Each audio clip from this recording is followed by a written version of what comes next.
I'll officially call the meeting to order, and I would like to ask my fellow committee members to introduce themselves, tell you who they are, where they're from, and we'll start on my far right with Chairwoman Mary Margaret Oliver. Good evening.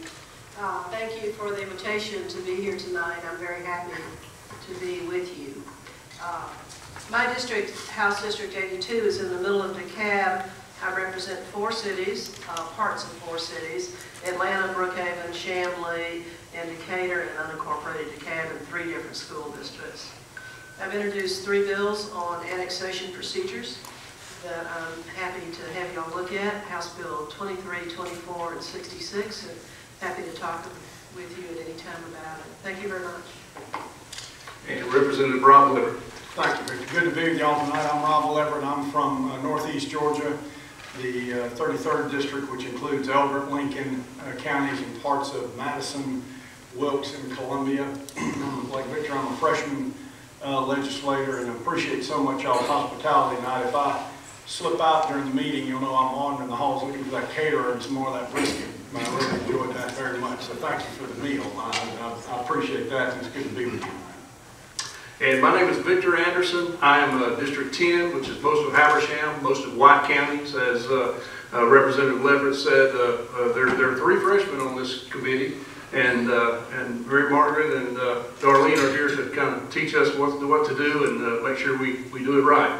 But really enjoyed having this opportunity, and I appreciate, again, your hospitality tonight. And Darlene? Thank you. I'm Darlene Taylor, and I chair the Governmental Affairs Committee. I'm from District 173, which is South Georgia. I'm from Thomasville, but I do have the most southwest corner of the state. And I will have to challenge you about the most beautiful part of the state. We've got some pretty roses in Thomasville. And thank you for being here this evening. This is an important issue, and it's a growing issue. So we appreciate your being here, and your hospitality has been wonderful. Thank you. And then the last member of our committee is your hometown guy, Representative Brad Thomas. Thank you for that, Mr. Chair. Representative Brad Thomas in District 21. That's Holly Springs, Woodstock, and I'll be quite frank with you. I consider, if you live in Cherokee County, you're kind of one of mine. So we all know some of the pressures we've had with growth here, and happy to be a part of this committee, and looking forward to hearing what you have to say, and thank all of you very much on behalf of our whole county for making a special trip here. I know this was the only meeting we're having outside of the Capitol, so ask that we show our best hospitality to our guests, and look forward to getting the input from our community today. Thank you. And then last, before we call our first presenter up, I'd like to introduce Mr. Blake Doss. He's our analyst that's working with us out of the Budget and Research Office for the House. And then also at the end down here, Mr. Stuart Borelli. He's from our, he's our legal guy. He's here to make sure we don't say the wrong thing. With that, we'll get right into our agenda. The first presenter on our agenda is Mr. Harry Johnston. If you'll please come up, sir. Mr. Chairman, thank you. Yes, sir. Thank you, Chairman Anderson, and welcome. Welcome to Cherokee County. You honor us with your presence. You know, we on the Board of Commissioners of Cherokee County want to get along with the city. So I view that as a personal goal to make city relations and county relations work well together. We really, in the utopia that I imagine for Cherokee County, we all have a land use development plan that we all agree to and we all adhere to. We're not there yet, but we want to go there. We do recognize at the county level that growth should happen in the cities. In fact, high density, high impact growth, that's the best place for it to occur. And we understand that cities can and should grow even through annexation. We don't object if it's reasonable, orderly, in essence, in layers.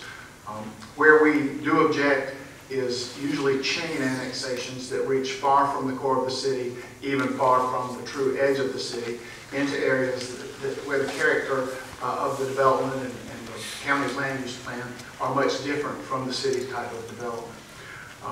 Developments that grow by annexation that way often have an adverse effect on the people who live in those areas. And the real tragedy of those kinds of annexations is those people are disenfranchised by it. They have no one they can vote for that can do anything about it, except you. Not me, you. Not the only one. The legislators are the only one. They come to us for help. We can't help except through the dispute resolution process, which is, frankly, woefully weak. Otherwise, we have no power in the process. And they can't vote in the cities. And of course, we don't like to talk about it, but we all know the first rule of politics is, if you can't vote for me, you don't have as much influence with me as someone who can. Let's face it, that's just the reality of our system. So, if you ask us, there are flaws in the dispute resolution process that I think can be addressed and should be, technical flaws that both sides will agree to, and I hope you guys will take those under advisement. But what I'm really asking for is changes of more substance. There are really two things that I think mostly need to change in the dispute process. One is that, at least as our attorneys and staff interpret it, there's a requirement for us to demonstrate an economic impact on the county as a direct and unique result of a particular annexation and development. In other words, our view, our advised view, is that just to say, well, this development causes more people to be on the roads, and that means someday we're going to have to ride on the road, that's not unique and direct. It's got to be that, hey, this is going to require this road project right here has got to be done as a result of that. Failing that, we don't view that we can even invoke the procedure. But even more important than that, the real substance of the whole thing is that the dispute resolution panel that is appointed under the process has only the power to invoke conditions on the annexation and development for a period of 1 year. And really, in the process of a major land development, that's nothing, really. That's just really one more cost of doing business as part of a land development. So the truth is, the whole process is almost meaningless if that's the most you can get out of it. If that's the best result a county can hope to get, it's almost just not worth it, frankly. So we would ask you to address those two things. Clarify that, now some of my other fellow commissioners in other counties believe that the requirement for unique, specific economic impact is not so unique and specific. They would interpret it more broadly. They may be right, but I'd love to see that clarified. Is it or is it not a unique and specific impact as a result of that particular development? And then please change the results that the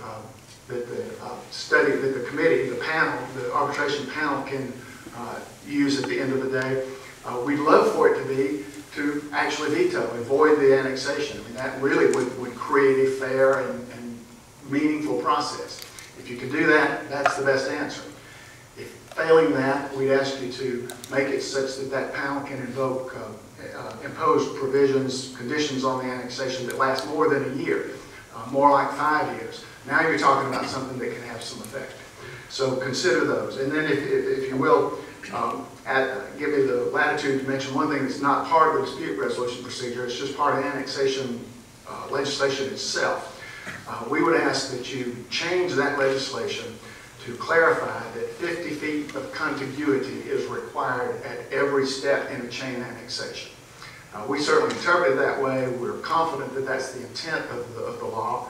But the literal interpretation of the way the law is written has been ruled by the courts not to require that. So the 50-foot requirement is defeated in a chain annexation, because if that first border is 50 feet, then it doesn't matter. It can be a single point after that.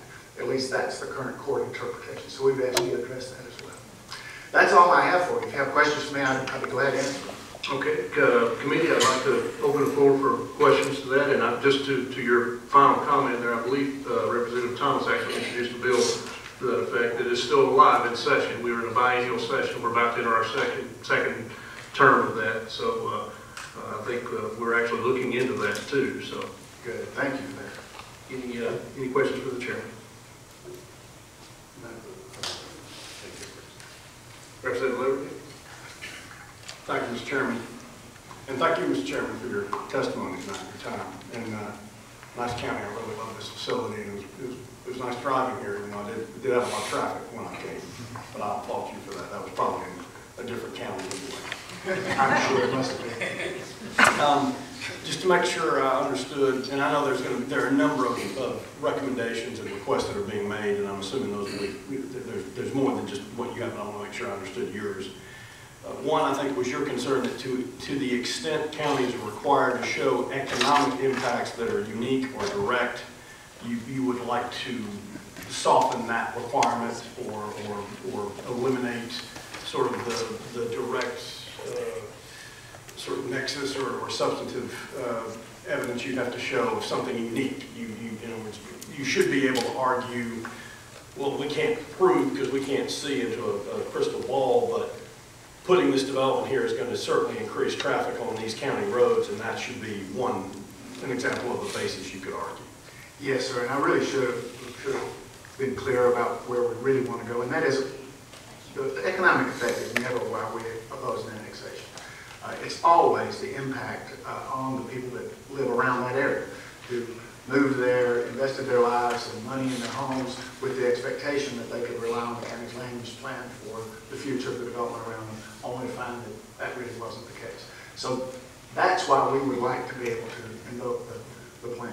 So either remove that requirement or make it vague in general, such that we can always meet it. It is effectively what I'm asking. Yes. And then I think you would like to increase the power of the panel so that they could veto or reject the annexation and also impose conditions that would extend for longer than 1 year. Well, I would see it as the either or. We'd love it if you could give them the power to actually veto or reject the annexation. If that is not possible, or if that's not something you're willing to do, at least consider making the conditions required for a longer period of time than 1 year. And then the other thing is chain annexing, which I was not familiar with that phrase, but I guess you're referring where multiple parcels are brought in at one time based on the contiguity of the adjacent parcel. And apparently the courts have said you treat all those as one parcel, I think, for purposes of annexation. And you would like a statutory requirement that would say if you're going to bring in several pieces at once, you need to have a 50-foot connection between all of them. Right? In other words, each tract would have 50 feet to the next one and so on until the end of whatever you're annexed. Yes, sir, that's exactly right. Thank you very much. I appreciate that. Yes, sir. Thank you. Okay. Representative Thomas. Thank you, Mr. Chairman. Appreciate your testimony today.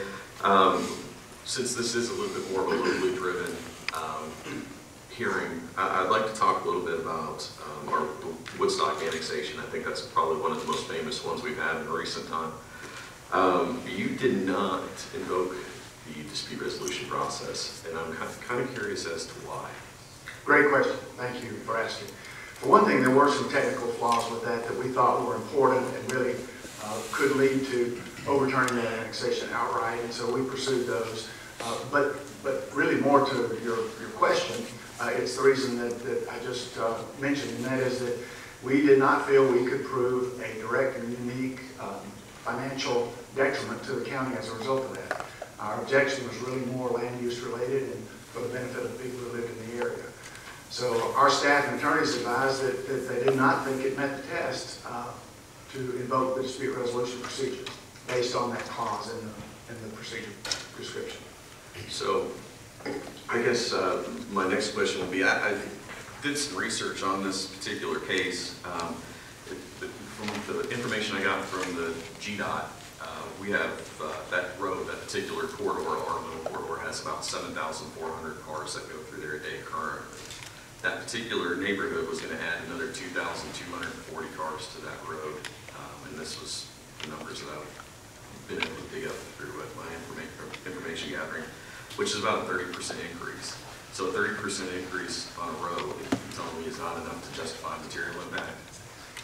I actually think it is, and I really think we've been too conservative with regard to that interpretation. I think if we had to do it over, I would insist on making the more aggressive interpretation that says, yes, we should consider that a direct impact, a financial direct impact on the county.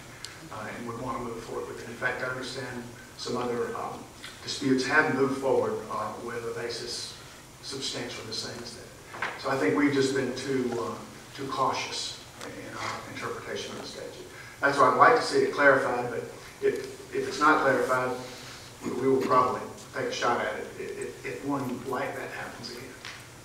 Thank you. Okay, any other questions on the part of the committee? Yes, sir. I apologize. Yes, sir, Representative Whitman. I want to make sure the reason, and I don't want you to divulge it, I'm very much communication with lawyers and citizens with that, but the reason you all didn't object was because you felt under the statute the traffic issue was not sufficient a basis. Right. We didn't feel like that met the test as advised to us by our attorneys and staff. That didn't meet the test of a material adverse financial effect on the county. That it had to be something unique and directly related to that specific development. And to your earlier point, that was a concern. That's something you would like us to Yes. clarify in the statute, because you feel like those kinds of things still have impacts on counties, even though they may not affect your bottom line, they affect the constituents to the left. Yes, either clarify that that kind of broad analysis is qualifying to invoke the dispute resolution, or remove that requirement altogether, because that's not really the reason we find ourselves disputing most, or wanting to dispute most annexation. Thank you. That's it for me. That's it. Thank you, Mr. Thank you. Chairman. Thank you, Mr. Rick. All right, and now I'll invite Mr. Richard Weatherby, Commissioner Weatherby, to come up. And while he's stepping up, I'll just I missed one member of our group up here, Mr. Justin Speck over on the right. You'll notice the camera. All of our meetings are filmed. This is not live streamed tonight, but it will be available on the House website probably 2 days or so. Okay, about 2 days. Mr. Weatherby. Mr. Chairman, on behalf of Cherokee County, I'd like to welcome you and the other representatives here. We're pleased that you would have your meeting here in Cherokee County. I'm not going to rehash a lot of the stuff that our chairman went over. One of the things I will touch on that he just briefly mentioned before the meeting, the financial test that the staff said they didn't feel like it met. While that is important to me about the county, the effect on the citizens living in the area is of equal importance to me, and you will understand that in just a moment. When the value of their homes are decreased because of high-density housing that is pushed into their area due to annexations by the city. And I would like to tell you, we have a land use plan, and we try our best to follow the land use plan.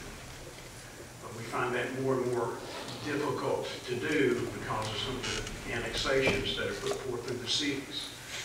The biggest reason those happen is that oftentimes we have developers that come in, approach the city, they approach us first and say, we'd like to do this, and say, well, it really doesn't meet the land use plan. And they'll go, if any of that approaches or touches part of one of the cities, they'll go to the city and say, what do you think? How would you feel if we do this? I don't know if any times that they've turned down the opportunity to get that extra tax money, that they would approve it. And I supplied Representative Thomas with some information that shows numerous times where through their annexation, they would increase the density dramatically in some cases, and it would not fit the surrounding area. They wound up in the city anyway. So that affects property values for the citizens that live in the area, and that's important to me. The other thing that's important to me is the systematic destruction of historic communities that I'm seeing. The Modesto community, which is in southeast Cherokee, they used to go all the way up to what used to be the city limits of, the former city limits of Woodstock. And what little is left of my home community of Hickory Flat, due to the insatiable desire to annex on the part of the city of Holly Springs. And I'd like to show you something. The purple area that you see there is Holly Springs. This area in the middle is down, what would be considered downtown Holly Springs. This area out to the right is mostly the area which I'm from. It looks like an octopus with tentacles extended around it. And the question is, what is the city of Holly Springs doing that far from the main focus of what we've been hearing is downtown Holly Springs? And if you'll look, you can see some of the high-density development in those areas, and that has decreased the land values, property values of homeowners in that area. And that's one of the reasons why I got elected, is that these people are very concerned about it. The city of Holly Springs, let me back up a minute. When Sequoia High School was built in what was considered to be downtown Hickory Flat. Hickory Flat Elementary School was considered to be in downtown Hickory Flat. What is the city of Holly Springs doing being right across the road from Sequoia High School and Hickory Flat Elementary School? I mean, to me, that makes no sense. And the only way it makes sense is because of what I said before, money, tax money. Increase your tax base at the expense of the people who live there. And at the wanton destruction of the communities without any regard, consideration of the people who have lived there all of their lives. And they have watched their community slowly be destroyed. And they're losing the identity of that community. And that really concerns me greatly. And so I would like to see, based on what the chairman said, I would like to see something done so that we would have a way of opposing that and stopping this unwanted destruction of the communities. So I appreciate your time, appreciate you listening to me, and I stand ready to answer any. One other thing is we share a personal story that happened to me. In the city of Holly Springs, they have a small strip shopping center. There is a great restaurant there called Vito's. Wonderful restaurant, great place. My wife and I were having dinner there one day. One of the ladies behind the bar gets a phone call from the Papa John's next door. It says, lock the door. There's a guy here with a gun. He's threatening everybody here in Papa John's. You need to do a lockdown. So they did. Well, the guy waved around, threatened everybody in Papa John's, and eventually left. 45 minutes later, Holly Springs police arrived.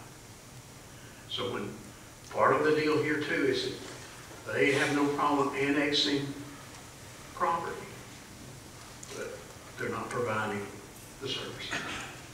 So with that, I'll answer questions. Okay. Thank you, Commissioner Weatherby. Any questions on part of the committee? Just one. Yes, sir. Can you, and thank you for your testimony tonight. Where is your district on this map? Is it down in the community you were complaining about having sort of lost its identity? It's is not that down toward the south end of the area. The area where we have issues is on the right-hand side where that tentacle is going out. One sort of goes out and shoots up and goes correct. out. All that area up through there, that goes out our Hickory Road, and also joins Georgia to Highway 140 and the corner of, I think it's Batesville Road. And is your district? That's part of my district. My district goes so far out toward Holly Springs, south, north, and east. So you're on does your district include Holly Springs or just some? No, I don't, my district doesn't include the city of Holly Springs proper, the center of Holly Springs. But part It of includes the annexed areas. What they've annexed over there, yes, that's in part of my district. Okay, thanks. Okay. Yes, Chairman. I'm looking at this map, I see several areas that look like an island that are totally surrounded. Yes. Okay, I just want to make sure because I thought we had laws that said you can't do that? Were Yeah, these already done a while back? We do have, islands are not supposed to be created. But it happened. I don't have the answer how that got by, I don't know.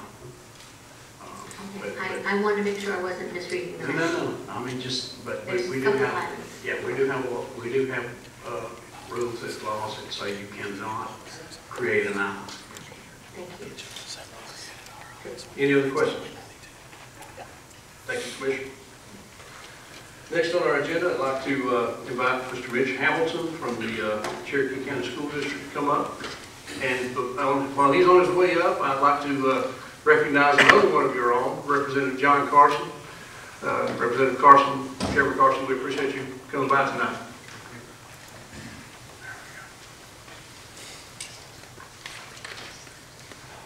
Good evening. Thanks. I'm Mitch Hamilton with Cherokee County School District. I'm the Director of Facility Planning and Compliance.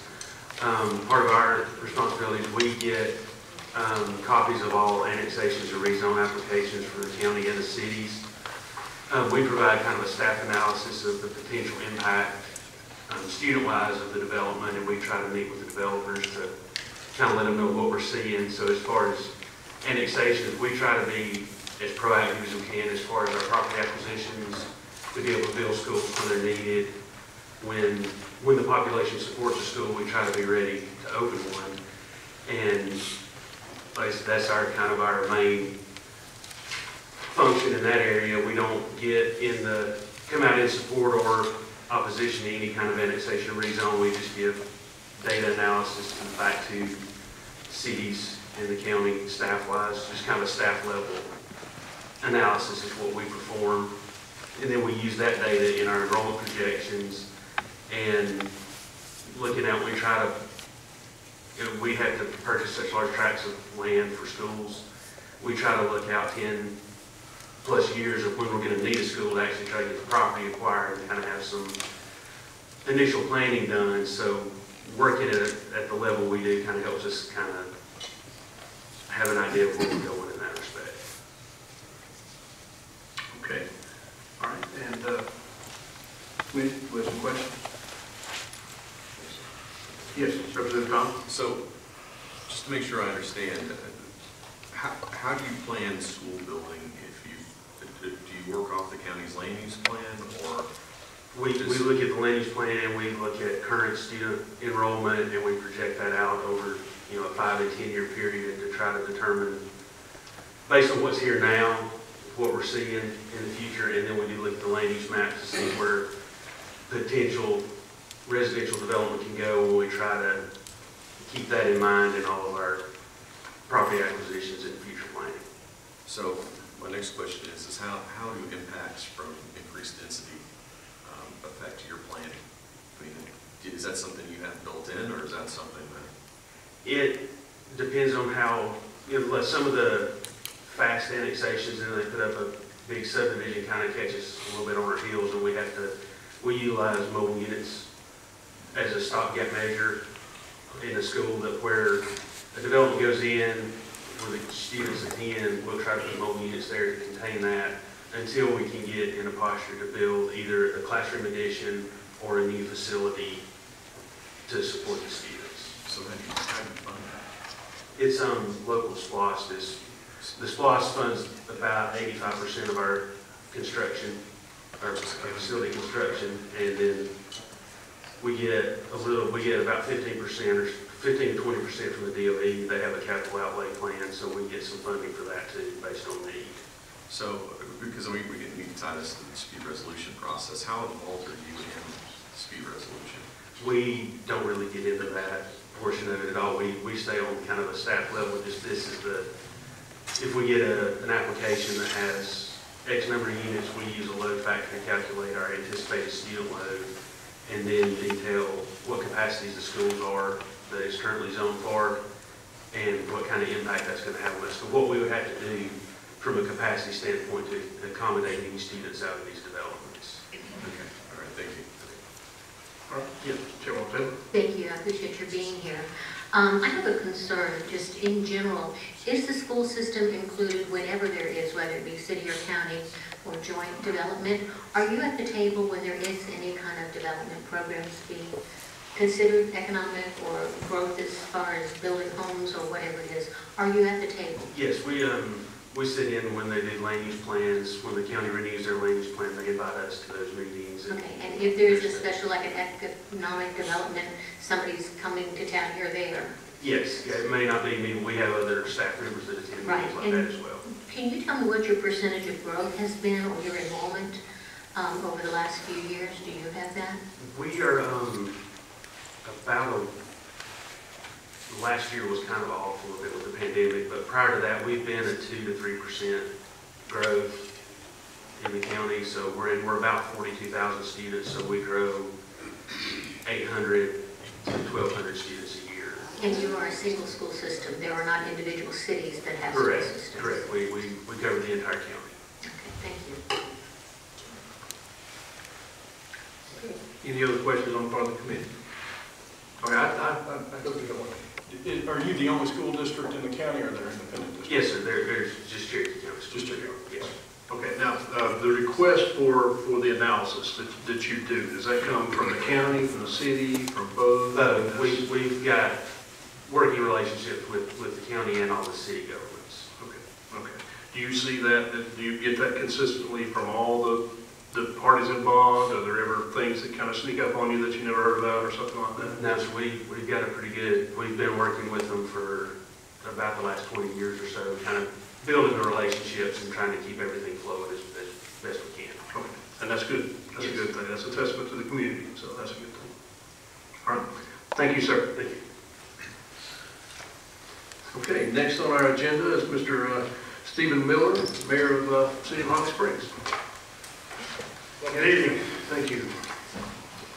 I was just going to take a second to address the dispute process, because that's probably the biggest issue I have right now with the annexation process. But I just want to address a couple things that were brought up here just a few minutes ago. I can't speak for the other cities, but Holly Springs makes a contribution per household to the school system whenever we have any kind of building or projects going on, whether it's annexation or not.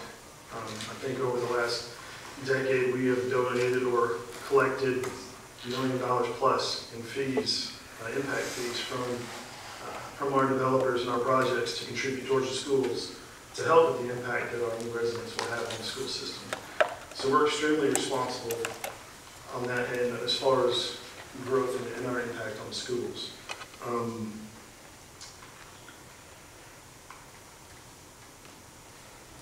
I will address this dispute process first. And I'm going to read this short history here, and I know you probably know this history, but it's also for the residents that are behind me that probably don't know much about this. Before 1997, there was no requirement that there be any process to resolve disputes on land use with annexations. In 1997, as part of the new service delivery strategy criteria, the legislature required that the counties and the cities had to agree to a process for resolving land disputes when a county objected to proposed land use as part of an annexation. Cherokee County and the cities had such an agreement at the time. In 1998, the legislature passed a law which defined the bona fide land use classification objection for the first time and required that any such objections had to be resolved through a process agreed to before an annexation could be effective. In 2004, the legislature enacted a statute which set up a minimum procedure for addressing objections but allowed agreement for additional procedures. The minimum procedure implemented a notice process and a time for the county to object to the rezoning and annexation. The resolution process called for a mediation. At this time, a non-binding mediation. And then a citizen review panel consisting of one city resident, one county resident, and one non-resident land use professional. The citizen review panel could then make a non-binding recommendation to approve or deny the rezoning and annexation. The city could do, at that point, the city could do what they wanted, regardless of what the recommendation was at the time. The law allowed for the court proceeding to get attorney's fees and costs if either party acted purely for delay or harassment. In 2007, the legislature amended the law to implement the required process that remains in place today, This is the binding arbitration process, which the counties wanted because all the process before were non-binding and only required the parties to talk about things. So now the process is a binding process. The reason that I think this history is relevant is that it shows that the legislature considered the dispute resolution process twice in the first 10 years after first implementing the idea of the resolution process. And the current law has remained in place since 2007. The arbitration process is binding on all parties, and the legislature has expanded the grounds for a legitimate county objection. Far from having no voice, the county residents are able to force the city to go to binding arbitration if the county commission votes to object. As far as I know, the county is only, as far as Holly Springs history, the county has only tried this once with the city of Holly Springs as far as going to arbitration. And I think in that case, if I'm not mistaken, the city withdrew.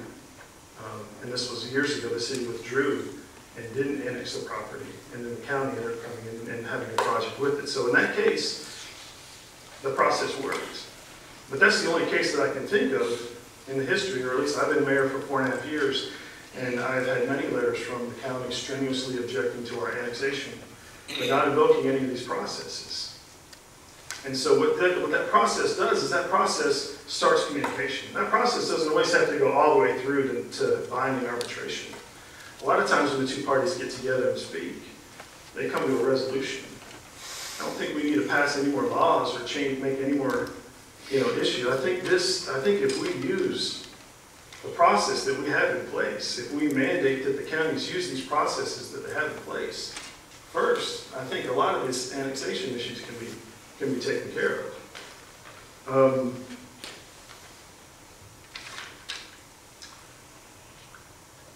Now, I guess I'll answer any questions and I'll make one more comment. But that's all I wanted to address tonight for the annexation dispute process. Okay, Chairwoman Oliver. You've been mayor 4.5 years. I'm trying to visualize your map. I don't know if anybody can bring it up. Sure. How many of the, can you give me a little bit of history about how this map evolved? I Sure. mean, the set of parcels that go out east. So I'm not exactly sure of the exact date. How many different parcels of annexation have you done in the last 10 years? In the last 10 years, I think in the last 10 years you see a good bit of, if you look, this really big purple spot that goes all the way from Highway 40 on the north, the red line on the north, down to Hickory Road. That is a Harmony Lane subdivision. It's an 1,800 home subdivision that was annexed into the city of Holly Springs. Did you have a referendum, 60%, 100%, or how did that annexation happen? It was requested by, it was a request. We didn't annex it. We didn't go and, Requested by 60% of the residents, or requested by by the developer. pre-building of the subdivision? That's correct. They requested an annexation into the city. I'm So guessing it's this a was 2 one-over. decades ago. So one individual asked for the annexation, not the 100% method. There's various methods of annexation, that's what I'm getting at. What were the methods of annexation? City manager's here. 100%. 100%. Okay. Were all of the annexations 100% in your term as mayor, 4.5 years? Yeah, I mean, I think so. I don't have, we really haven't annexed. In the 4.5 years I've been mayor, we've had one annexation that's considered, that some people consider the Hickory Flat area. If you look all the way to the north, you see that kind of chain annexation up on the very top. So they've all been 100% annexations and major developers for the purpose of putting up subdivisions. Is that a fair summary? Not all of them, some of them are commercial, but yes, all of them 100% annexations, yes ma'am. Like One of the recommendations we've received is that the fees of which you're promoting more dispute resolutions is that the fees be equally shared. Do you support that? the fees for the dispute resolution? Sure. Good. Sure. I mean, there are people out there on both sides that have used this system. Not just cities. There was a comment made that earlier that county residents don't have any representation in the annexation process, and I wholeheartedly disagree with that. I think our county commissioners need to play a more active role in the communication with the cities. Since I've been mayor for 4.5 years, I have communicated beautifully with the commissioners that I've worked with. I've had a great relationship with Ben Carter, I've had a great relationship with Bob Kovacs. Mr. Weatherby has just come on board, so we're starting our relationship. Myself and the chairman have always communicated very well. Holly Springs has not had this issue of annexation because we've had communication over the last 4.5 years. How many different development authorities do you have in Cherokee County? I'm sorry, good How question. many different development authorities do you have in Cherokee County? We just have the planning and zoning. Is that what you're talking about, or, Thank you. or the DDA? There's a constitutional and statutory in Cherokee County that all cities and county are combined on. Oh, okay. There's not a separate County development units. authority for the cities, except for downtown. Right. Okay. Is that it, Chairman? Thank you. Okay. Any other? Yes, Chairman Phillips. Thank you. I appreciate your being here. I do have a couple questions. Sure. What services do you, as a city, provide to these areas that have been developed? We provide planning and zoning, then we provide water, and then we also water, not the water, but the stormwater, thank you, stormwater, and then we provide police services as well. Okay, you're not providing electricity or No, ma'am. parks and rec? We do have parks and rec, yes, ma'am. Okay.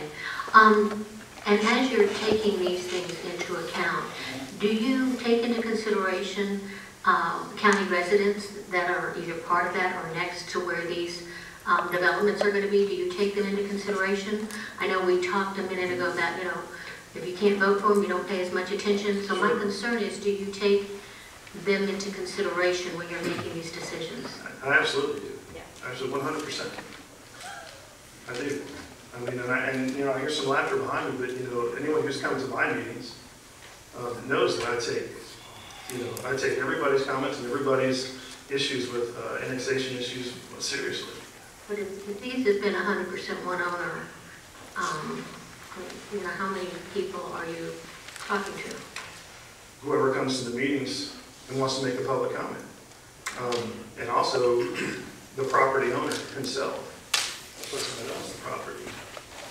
You know, you got to take them into consideration as well. I don't disregard their rights as an individual.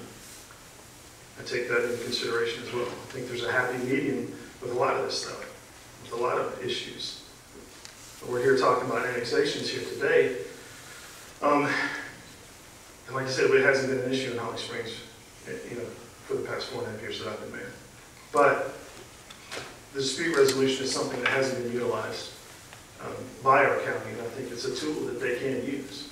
And I think if you're going to look at redoing this process or looking at these statutes on a state level, maybe we need to make sure that the county is using all the tools at their disposal that's in the existing law as well, instead of changing some of them. One of the things I will share with my community, we had a issue where someone wanted to buy a parcel of land right outside the city limits, and they were going to put in, to y'all will sound small, 88 houses on a county road that didn't support it 1 mile from the city limits.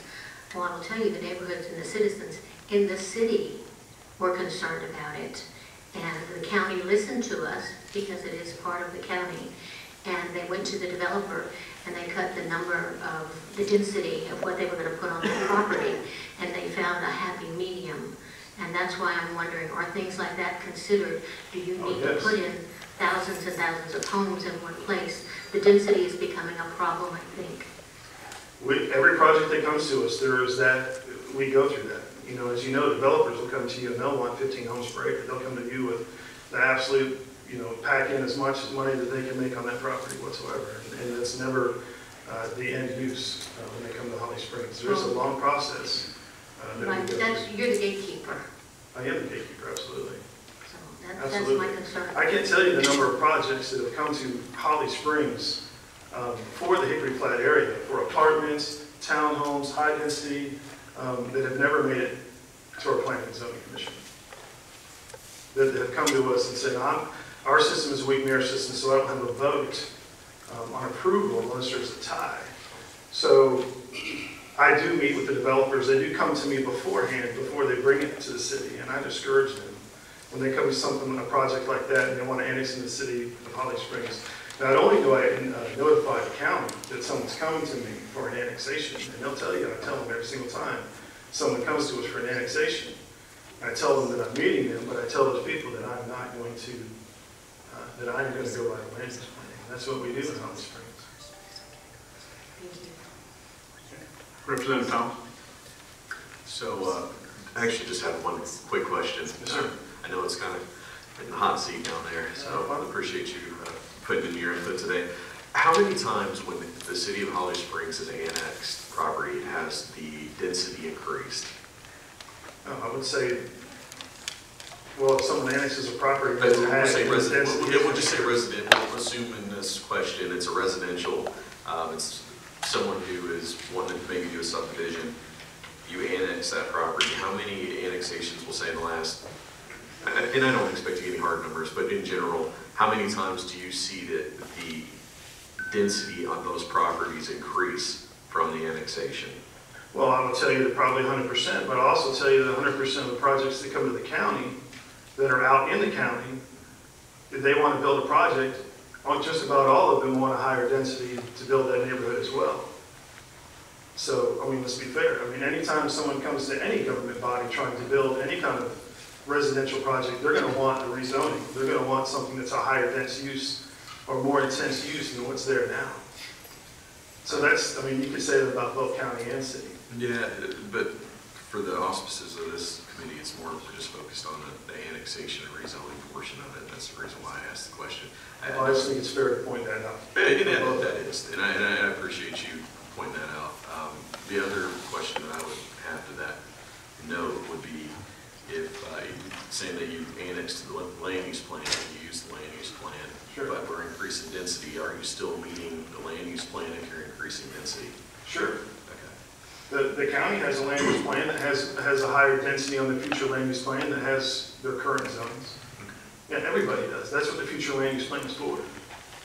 So, for example, if a piece of property was zoned R40, for example, right, which is a county zoning, I apologize, I'm not as familiar with the city of Holly Springs zonings, but so do you do everything you can to match exactly what the county zoning is? Yeah, in fact, Holly Springs has. When I first came into office, we sat down with the county and we tried to, now all of our zonings aren't the same. Some of our zonings are a little bit different. But we sat down with the county and we tried to match up our zonings as close as possible, you know, on our future land use plans. So yes, ours are pretty close. I think there's a few things on 140 that might be like we call Parkway Corridor that might be a little bit more intense use than what the county has right now. But for the most part, the city of Holly Springs and the county are pretty close on future land use. Okay. Any other questions on the part of the committee? One question. Yes. Yes. Thank you, Mayor, for your testimony. So did I understand you to say you've been mayor for about 4 years? 4.5 years, sir. I just started my second term. During that time, have you ever gone through the arbitration process with the county for, you know, the arbitration process we're looking at? I have not. Do you communicate with the county regarding zoning, rezoning annexation petitions that are going to involve an increase in densities? You know, and I'm sure that's usually they go hand in hand, they travel together. Yes. So you do try to communicate with the county? I make the call. Every time someone comes to me requesting a meeting for an annexation, I call either the chairman or I call one of the commissioners. I'm just curious, in your position as a mayor, would you think to the extent we try to consider changes to this process, would you favor changes which allow cities and counties a little more control over some of the timelines and deadlines that are involved in the process? Can you give me an example? Well, like for example, there's a process that I think once you receive an annexation petition, you're supposed to forward it to the county within 5 days, regardless of whether it's complete, regardless of whether you want to take it in or not. Once you notify them, I think they've got 30 days that they have to notify you if they're going to invoke the process. Correct. which doesn't, since you only meet as a governing body once a month usually, you gotta, you can't do anything unless you have a public meeting. It would seem to me that deadline, while I understand from a developer standpoint, he wants to keep the process moving, from you as a person more interested in governing, you would want to give the county time to consider it and to engage in some discussion with you so that you might be able to resolve it rather than invoking a rather lengthy and expensive and process that also I think is damaging to the sense of comedy between the counties. So my question is, do you think it would be better if you could agree to extend some of those deadlines mutually in order to try to give you and the county a little more control over how that process clicks along? I mean, as long as it's not abused, and it doesn't hurt someone's right to due process, the property owner's right to due process, I think. Well, again, I'm suggesting not that the county can unilaterally extend it, or you can, but that if y'all agree, right, you could extend the time. Sure. I mean, I don't have an issue with that. I think in Cherokee County we have a good situation where everything has to have a public meeting. Like once someone requests annexation, they have to have a public meeting. Then they have to go through the planning and zoning, and then they have to go, like in Holly Springs, they have to have a work session and then the general meeting. And we don't have the work session and general meeting on the same night. So there's a 2-month process for us for that process to take place. So I think the timeline's in place, at least in Cherokee County and Holly Springs right now, for that, and we have good communication. But I can see that in some situations where that could be beneficial. Well, I guess my question is, to the extent the annexation procedure doesn't make with that more extended timeline, would you favor changes to that law that would allow you and the county to agree that the county would have a little more time to see what happens in planning and zoning before they decide if they will lodge an objection? Sure. Yeah, absolutely. Okay. Any additional questions on part of the committee? Mr. Mayor, did you have a final comment you want to make? Yeah, I did. I wanted to respond to Commissioner Weatherby's comment about my police department. And I just wanted to say that the county the 911 dispatch in this county is handled by the county. And I don't think there's an incident that's ever taken one of my police officers 45 minutes to get to, especially if there was a gun involved. So I just want to defend my police officers. I know Mr. Weatherby's trying to pull on heartstrings, but making up a story about my police officers is a little extreme. We're typically in the top 5 safest cities in Georgia every year, and I stand by it. Thank you. Okay, thank you for your comments, sir. Next on our agenda is Mayor of Woodstock, Mr. Donnie Enrique. And as he approaches, I'd like to just recognize, and again, this is not a who's who thing, but we do have a couple of former legislators in the building with us today. We have Mr. Michael Caldwell, former state representative, and also Mr. Ronnie Chance, who's a former senator for this state. So we appreciate them being here tonight and participating in our proceedings. Mr. Mayor, go ahead. Thank you, sir. Since you mentioned Michael Caldwell, he is the presumptive mayor of Woodstock starting next year. So, congratulations. I'm also represented here with Warren Johnson, one of our council members, and our city manager, Jeff Moon. I mention them because if you ask me a question I don't know the answer to, I'm going to ask them to respond. So, thank you for the opportunity to speak to you tonight. I want to thank you for your hard work that you do on behalf of the citizens of this state. The right to request annexation is one of the most basic property rights of a property owner. While some annexation cases can be controversial, the vast majority of them are not contested or controversial. Whether it be for the extension of utilities, a different zoning, service delivery, or because a property owner or developer doesn't want to work with a particular county based on their past experiences. There are many reasons that annexations occur. I'd like to take a few minutes and discuss the specific reason why I believe that we are here tonight. In late 2018, the City of Woodstock received an application from inline communities to annex some 148 acres into the City of Woodstock for a residential development. I believe it is important to note that the city did not seek out this annexation. We actually never do. We were initially contacted by representatives of the developer.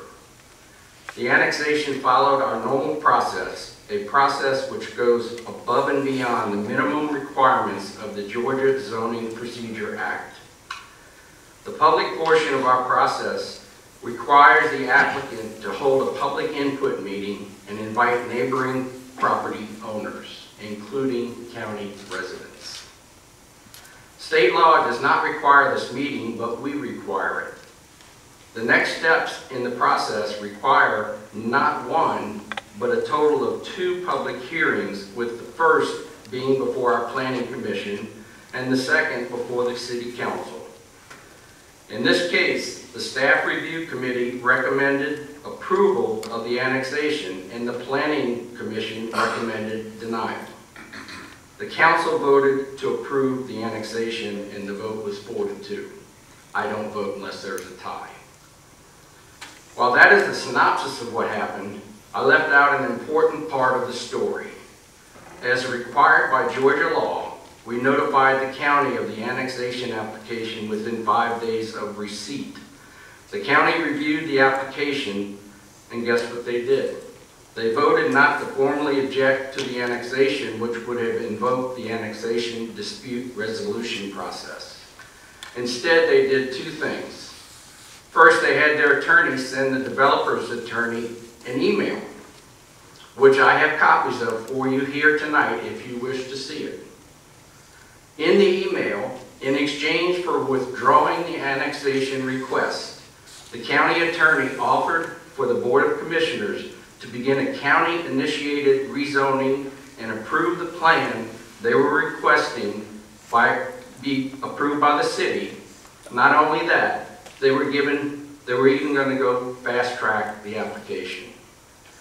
They offered to skip their own public input process, skip their own planning commission, and go straight to the Board of Commissioners. Yet we are accused of not having a public process. This action by the county shows the bad faith in which they have handled this case. Obviously, they didn't have a problem with the project because they offered to approve it expeditiously and limit the public input. The only reason they would do that was to block the city of Woodstock, not because of land use. The second thing they did was file a lawsuit against the developer, landowner, and the city of Woodstock, claiming that the annexation was unconstitutional. Cherokee County spent tens of thousands of dollars on this case and lost at the trial court. Next, they lost at the Georgia Court of Appeals. Finally, they lost at the Georgia Supreme Court. As the famous Cubs announcer Harry Carey would have said, 3 strikes and you're out. Ladies and gentlemen, I'm sad to tell you, this isn't the first time they have taken this approach and lost. The county will tell you that they didn't officially object to the annexation and invoke the annexation dispute resolution process because the process is unfair and stacked against counties. Yet, in the 20+ years the annexation dispute resolution process has been in existence, they have only used it 1 time. It is true that they did lose that process in 2010, unanimously, I might add, with even the county-appointed arbiters voting against them. But after 1 time, they can make the determination that the process won't be fair to them. On 3 occasions now, they have decided not to avail themselves of the legal process that you, the General Assembly, have afforded them.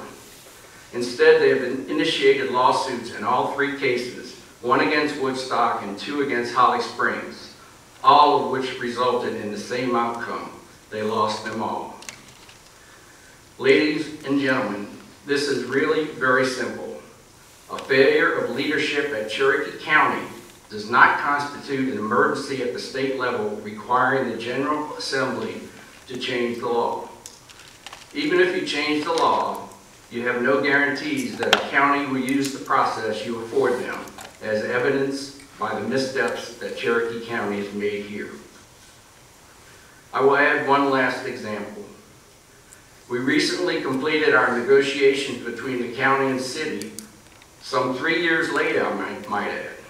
In the land use section of the SDS agreement, the county could have requested some sort of land use agreement or modifications to the annexation process locally. They didn't even bring it up. They had rather file a lawsuit or pressure you to change state law than to sit down and try and work out a solution at the local level. I do have one suggestion for you on how to improve the law. I would suggest you require counties to have exhausted the remedies that you provide for them before they can file a lawsuit. At least that's the way the county wouldn't be able to shirk their duties and leave it up to their attorney and the courts. Now I'd like to go off script here for a minute. I've been in office for 20 years, 4 as a council member and 16 as mayor, so I'm hanging it up. But in my 20 years, I've seen it all as far as relationships with the county. When I first came on as a council member, it was terrible. Counties and cities didn't even talk.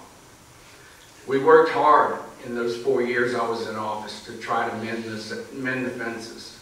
Started to do it, but it kind of fell off the wayside. I took office in '06, and that was one of my goals, is to sit down with the county and make things right. When Mr. Mike Bird, who's here in the audience, became county commission chairman, things changed, and we had a good relationship. We had differences, but we talked about them. Continued with Mr. Buzz Aarons for 8 years. We sat down and we talked about the issues. Right now, as evidenced by the SDS negotiations that took 3 years, we don't have that relationship anymore. Mr. Johnson and I met after he took office several times at lunch, talking about a joint land use plan, and I said, let's do it. But those talks have gone nowhere. Thank you again for your time. I'm happy to answer any questions, and I do have that email if you wish to see it. Okay, thank you, Mr. Mayor, and just for informational purposes, if you'll provide a copy of that link here, if you'll make sure we include it in our information. Yes, Chairwoman Robert. I don't know whether this is helpful to you or your friends or comforting or not, but the annexation procedural issues that I've been raising for the last year come from a wide variety of communities. This dispute resolution mechanism needs a little bit of work, maybe a lot of work, but it's not one area of Georgia. It's a good many areas of Georgia that want us to, have given us some ideas for change. And I'll echo that. In my own community, we've had issues too.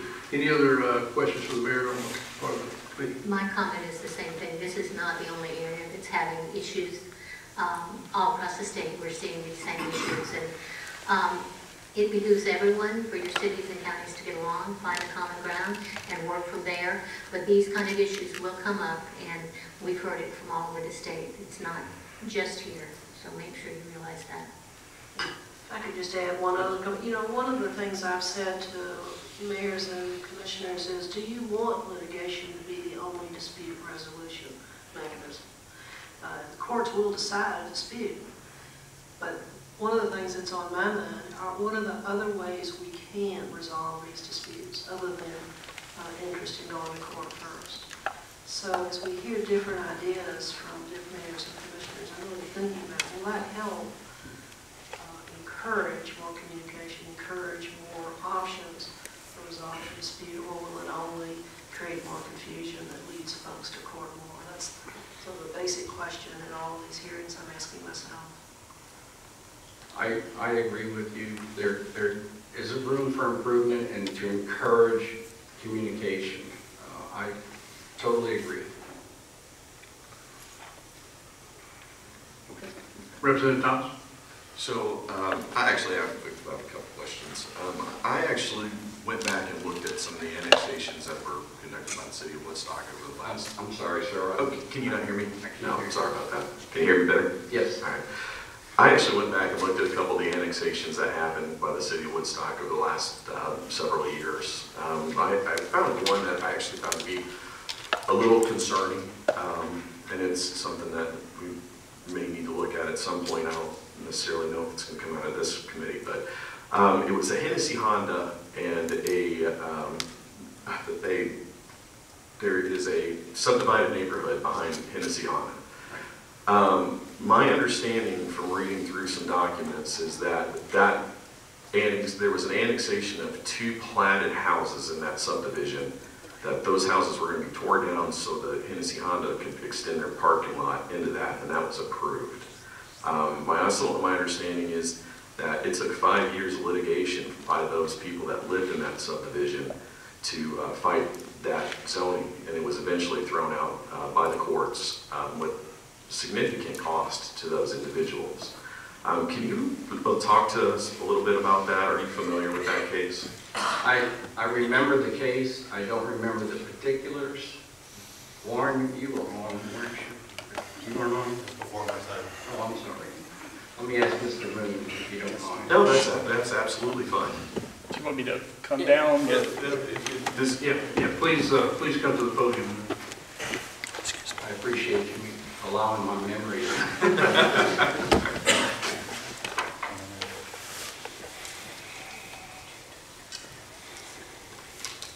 Thank you, sir. Yes, I'm Jeff Moon. I'm the city manager. I've been there a little over 16 years as city manager. In this case, happened right after I came, so I'm familiar with it. And was there when it came up. It was 3 houses, 3 lots that requested to be annexed. Tennessee was buying them. Residents in the neighborhood did sue. It did go to court. The case was not thrown out. The case was settled. And then go back to your communications. We actually sat down with the county and worked out a process by which we de-annexed the properties as part of the settlement in order to resolve the litigation. So it wasn't thrown out, it was settled. It was settled, okay. But that's also part of the 5-day question that you asked. And so if you don't mind, I would say add to that, since I'm the one who has to do it. And in fairness to the county, I'll defend the county on this. We did a case, we have 5 days to send the application. We haven't looked at it. I mean, we've looked at it, but we have done no analysis of it whatsoever. So it goes to the county. The county asks us questions about it. It is what it is. It's what's on the paper because it hasn't been through staff review. It hasn't been through planning commission. It hasn't been through anything yet. So to have the ability to have a more meaningful dialogue, because if you don't, it is a technical violation of the law on annexation if you don't send it within the 5 days. But to have the ability to work out an agreement with the county to do a longer period to maybe notify them before they have to respond, we work together on a review jointly, any number of possibilities. But it's really hard because we get it, we literally send it, and it's got 0 comment from us, 0 review, because there's no way to do it in 5 days. And I'm actually kind of riding off one of your statements to the city of Holly Springs. I'm concerned about the voices of the people that lived in that subdivision. I mean, obviously, you cannot tell me that a parking lot is similar in view to a platted subdivision. And I have concerns of the costs that those particular individuals had to take in this particular annexation. And thank you for your input on that particular, the timing. I was just saying, we didn't request that annexation either. It walks in the door from the applicant, which was Hennessy Honda in that particular case. But you did approve it. I did not. Well, I'm sorry, the city approved it. Mayor, Mr. Mayor, the other part that I wanted to talk about, I mean, it's been at the forefront. You went in detail to speak about it. Was the Woodstock annexation. From what I've seen from that particular property, it's zoned R40, which is about a house an acre. Okay, that would I believe if you were to use the whole property, not include and include the land bridge that was required to get over to it. It appeared to me to be, say, if it's R40, it'd be about 140 houses. We'll just roughly. There was 255 houses put on that property and approved. And after public public input, there was a serious concern about the number of houses on that property. And what is concerning to me is, I did check, the number did go down. It went from like 255 to 242, which is still, I would even call that a token to the people in that area that live in the Marlville corridor. So, you know, that part of this annexation dispute resolution process and the importance of it is, I've heard from Chairman Johnston that the board felt like they couldn't take the position invoking it because there wasn't a material impact. So, and apparently, I think, from what I understand from Chairman Johnston, is they may take a little bit of a different position on that going forward. However, I guess what I would like to see is I'd like to see a little bit more of the cities take a little bit more of input from people that don't live in the unincorporated areas. So I don't really have much more than that, but that's just where I stand on it. Well, as I mentioned in my statement, we did a process. We require it, which is above and beyond state law. We allow everybody within a certain radius to have their say in an open meeting, and also at the Planning Commission, and also at the City Council meeting. So I'm not sure what else we could do to help the situation by saying, you know, we don't allow, but we do. So my perception of that, as being somebody who actually sat in every single one of those meetings, is that there was ample time for presentation for the staff side, but when it came to the people that were objecting to that, they were told that it was an R15 zoning. It actually was zoned to something different, which my understanding of zoning procedure law is, and I could be wrong on this, I will say this up front, but if there's a change with regards to the zoning, I believe that the county is supposed to be made aware of that. So they have a chance to object, and that's that time frame, I think the time frame window. It didn't appear that there was enough time for the county to have that opportunity to object. So I guess the only other thing that I want to say is when we have the Planning Commission 0 to 7 go against it, they're recommending body. You have the absolute right to do what you feel is, you know, best for the city in that matter. But when you have hundreds of people in an area saying, listen, this isn't in line with our community, I think there needs to be a little bit more of a weight carried to that. And like I said, it was just more of riding off of Chairman Taylor's comments. Thank you. Okay.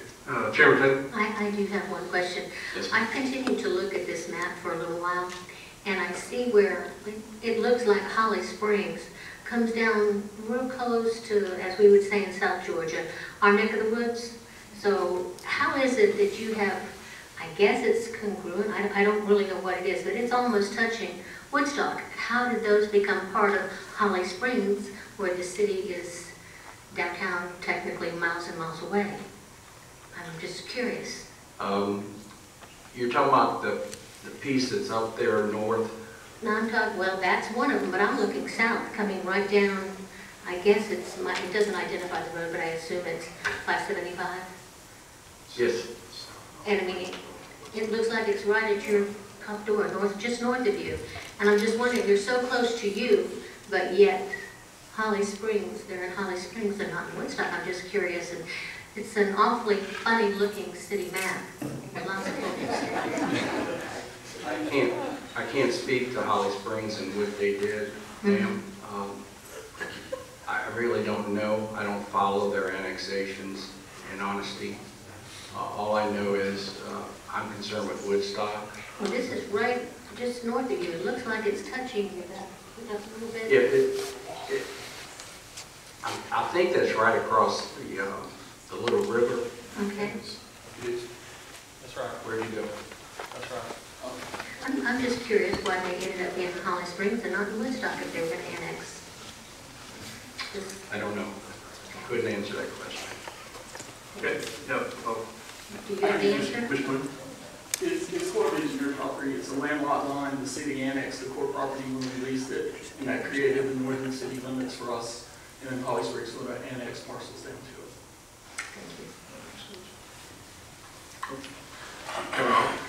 I just want to thank the city manager for talking about the timelines. It's very helpful to get very practical kind of suggestions. We heard about the timelines and you explained it to me in a way that was very helpful. The other thing we're hearing is about the cost sharing for the dispute resolution panels. And the other thing we're hearing is what kind of support does the city or county panel members need to serve, because it's a big burden to serve.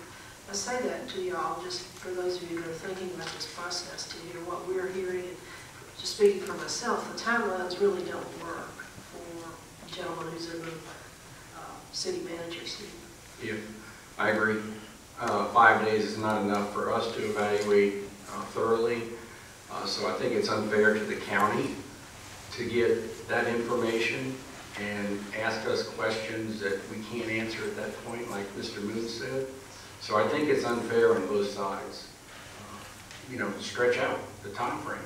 It's that simple. Representative Whitmer. Thank you, Mr. Chairman. Thank you, Mayor, for your testimony tonight. I had a question. You mentioned that you're, I'm assuming it's maybe in your zoning ordinance where there are certain requirements that you provide notice to adjacent residents just outside city limits in the event of, is that just of an annexation or any time you're doing any zoning out on the periphery of the city limits? It's, if we do a zoning, it's by request from an applicant. We require, correct me Jeff if I'm wrong, 1,000 feet from the property line. Is that right? Require what, 1,000 feet? For the public input. We require the applicant to send out notice on any rezoning, whether it's annexation or otherwise, and it doesn't stop at the city limits. I think it's 750 feet, Mayor, or 3 parcels deep. So it could, if you had one large property owner that had all 750 feet, the applicant would have to go 2 parcels further to cast a broader net of notification. Whichever is greater. Whichever is greater, yes, sir. And the property is also posted, besides the Zoning Procedure Act requirements on advertising and everything else. And is that all set out in your zoning ordinance? Yes, sir. And is that, do you have it on Unicode? Can you get that online? It's all online on Unicode, yes, sir. Land use and the general code. And would that be in your, under the amendment section or zoning? I believe you can find it under the land development ordinance. Okay, any other questions? Mr. Mayor, thank you. Mr. Moon, thank you. Yes, sir. You know, this is the end of our agenda speakers tonight. We do have some people who signed up. If anyone signed up after we pulled the list, we can consider that also. Yes, sir. Yes. If you, committee members would like sworn affidavits corroborating my testimony about the restaurant incident, obviously my wife and I were not the only ones in the restaurant having lunch when the Papa John's incident occurred. I'll be glad to see if I can get those to you if you'd like those to corroborate my testimony. I'm not going to put my integrity on the line and make up a wild story if it's not true. I understand, and I will say this: I appreciate the offer. That is outside the purview of our committee. As I stated from the beginning, we're not in any shape, form, or fashion an oversight committee. So, but I do appreciate the clarification of that for your own purposes. As we stated before, we are here to hear not only the problems, but also the good potential solutions. And we appreciate all the comments that we received from both mayors of the cities, as well as the school board and the county. All of those comments have been duly noted, and we've taken copious notes up here tonight. What I would like to do now is go down the list of those who have signed up to speak. I will ask you, we are running just a little close. We kind of, as a committee, kind of made a commitment to try to wrap things up around 8 o'clock at the latest. So we're going to, if we can, limit this to about 5 minutes per person if possible. And I will ask this, if you signed up to speak and what you want to speak on has been addressed, you feel adequately, please just wave that off when I call your name, and that would grant someone else a little more time if they need that. I'll start down the list, and please forgive me if I butcher names. I'm not the best handwriting decipherer. Daryl Puckett. Mr. Puckett. Thank you. I guess I'm happy to side of the glass. I'm not concerned with getting in the city. COVID is about to kill my voice. I apologize for that. Yes. I'm interested in getting out of the city. And they need to be in an appeal process, something to do to get out of the city if you don't want to be there. My dad had part of his property annexed. He has since passed away. None of my siblings live in the city of Woodstock, but we can't vote for them, so they don't really care what we want. We just want out of the city because we don't get no services from them and are paying taxes for nothing. So this may not be the committee I need to address with this, but in the legislation, somewhere there need to be a way, and a method to appeal process to be de-annexed, equally as well as trying to be annexed. Now, since it's the way it's divided up, we get 4 tax bills from the city, or the county, 2 from the city. They won't let us combine the property because part of it's in the city, part of it's in Cherokee County. And it's real aggravating.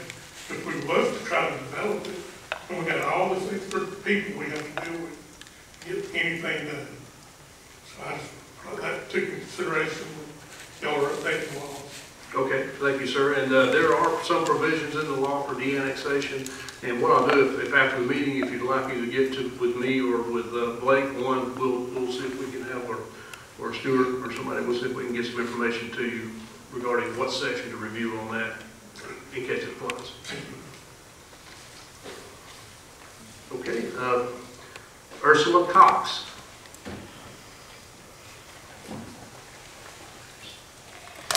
I'm no stranger to the annexation dispute process because in 2007, I was appointed by the county. Could you pull your mic down a little bit so we can hear you? Okay, can you hear me now? Usually, I was always told I talk too loud. I live on a farm. My mother would say, "You're not in the barn, Ursula."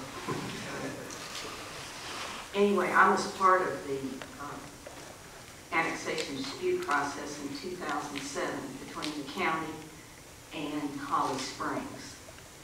And after that, they changed it.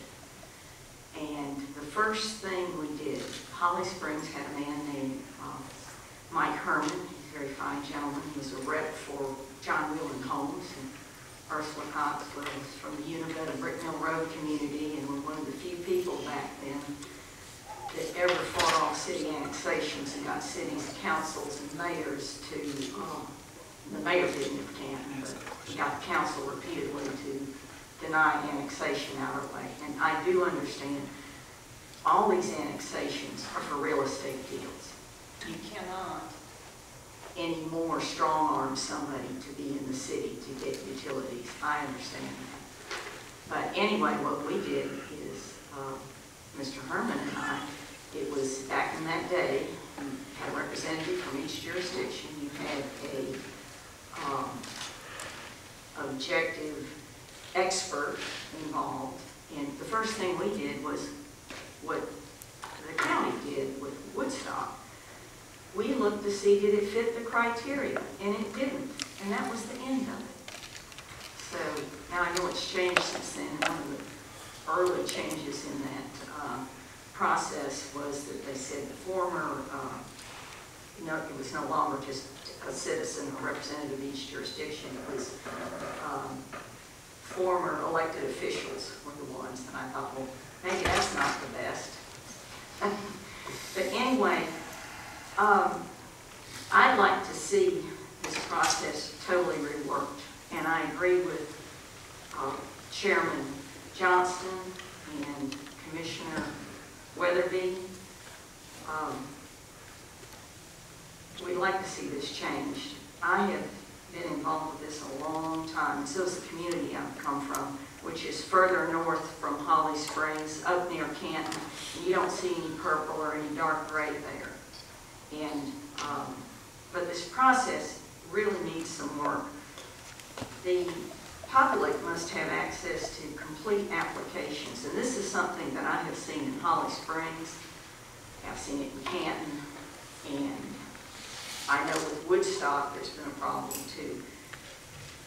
How can you go forward with an application? There's got to be some oversight. If you don't have, if the documents fail themselves, if you don't have, and I'm very familiar with it, and I know you all are too, you have to have deeds, plats, you have to have who owns it, you have to have the intent. I'm preaching to the choir. I've seen this repeatedly, where the jurisdiction, the city, and I'm not demonizing them, but they'll go forward with something, and I've seen things cured after the annexation ordinance was passed. Now, how does that work? And I really wish that the Department of Community Affairs, and I wish I'd gone to that hearing, they used to have some teeth. And if you tried to go forward and you didn't have the right deed, you didn't have any of the other criteria for the annexation, or if there was a problem with, as far as the contiguity, that kind of thing, it stopped right there, and then it was addressed. And this has happened repeatedly with the cities. It's gotten better in Canton somewhat, but in Holly Springs there was a very famous one, and the mayor, he doesn't get the vote, but these city council people do, and they don't pay any attention to the citizens outside the city. We had in Holly Springs, there was over 600 people signed a petition, flocked to every hearing, and they still passed it. I agree that this time period of notice needs to be extended, and there's even been times that the cities have had an annexation read before notification of the county. I mean, it's crazy. I mean, we've had hearings advertised before the counties really notified. And there's got to be some way to hold the people accountable with this. And the thresholds for what constitutes a burden to the public needs to be something tangible, not just a money amount, so many $1 million, or is this going to, cause a problem with the road. I mean, there's safety hazards, there's environmental impact, there's more than just dollar amounts. And that needs to come into it, because what happens with counties, it's like, it's not going to cost us $6 million to fix this, but it is going to cause a problem. And there needs to be a practical reality thresholds for these burdens with this. And I don't know now if you plan on reworking this dispute resolution process, but I think you should rework where the panel comes from, these thresholds, what constitutes a burden, and there needs to be oversight more from the Department of Community Affairs and Attorney General's office about how can these people, these cities go forward and they don't even have, the documents defeat themselves. I mean, they're not complete. And this happens. And then sometimes the cities are reluctant to let someone see the application. Ms. Cox, I'm sorry, I don't mean to, I hate to interrupt you, but we are running a little short of time. I've got 4 more people to call on. So I'll give you an opportunity to kind of summarize, if you will. Well, I'd like to see this totally reworked. I'd like to see there be some oversight about these incomplete applications and about these processes not being followed.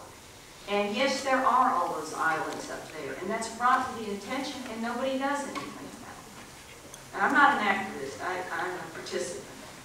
And, people say, well, you must be from Brick Mill Road or Univetta community. Yes, I am. And we participate, okay? But you ought to be able to say, well, you can't go forward if it doesn't meet the criteria. So, Thank you very much. thank you. Thank you. I know you don't have any questions. Next on our list is Gary Height. Thank you. My comments will be general and brief. First, I appreciate the opportunity to address this all-cause body, and I appreciate very much that y'all are looking into this matter because it is a serious matter, particularly as viewed by those of us that live outside the cities.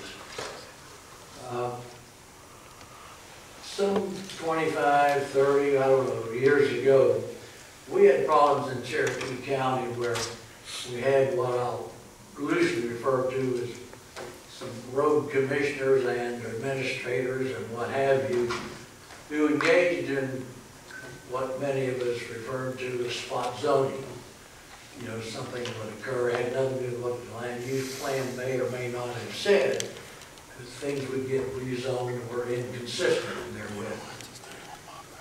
Well, when I look at, and we've gotten through various meetings, we got those people out, we did a lot of different things to try to improve upon it, and it's worked pretty well from that context. But when I look at that map, and I see what's been going on in my dear county, it looks to me like the road administrators and commissioners have been replaced by rogue cities who are putting together cities that look like power grabs, illogical. It looks like something to me like Nancy Pelosi would put together and say it's focused on A, B, or C when it's designed to take over the country. That's what some of these zoning, that's what this map here that I see, particularly Holly Springs and Canton to a lesser extent. It doesn't look rational. I know the county has tried to defend against many of these things, but because this process is aided and abetted by the state of Georgia with what you guys are trying to address, and I appreciate you trying to take a look at it, but nevertheless, it's happening. And if you can tell me there's any logic to that, I'd really appreciate hearing it. Now, in our county, I think we have, Mr. Thomas, you would know the answer to this, what, 3 or 4 people who represent Cherokee County that are in the House of Representatives? Yeah, 5 in the House of Representatives. 5, okay, 5. 2 are in the room today.